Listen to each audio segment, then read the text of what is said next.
ఇక్కడ ముఖ్యంగా నేను శరీరం కాదు ఆత్మ అని అనుభవపూర్వకంగా ఎవరైతే తెలుసుకుంటారో వాళ్ళు జ్ఞాని అనబడతారు ఫ్రెండ్స్. ఓకేనా? ఆత్మ జ్ఞాని అనబడతారు. అంటే ఆత్మ గురించి మనం తెలుసుకుంటాం కాబట్టి జ్ఞాని, ఆత్మజ్ఞాని అని అంటాం. ఓకేనా ఫ్రెండ్స్? ఎవరైతే ఈ అనుభవం లేదో ఈ దేహమే నేను అని అనుకుంటారో వాళ్ళు అజ్ఞానులు అని పిలువబడతారు.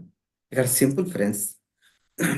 నేను శరీరం కాదు ఆత్మనని తెలుసుకోవడం ఒక ఎత్తయితే, తెలుసుకుంటారు. చాలామంది తెలుసుకుంటారు. ఎంతోమంది వచనాలు, ప్రవచనాలు చేస్తూ ఉంటారు.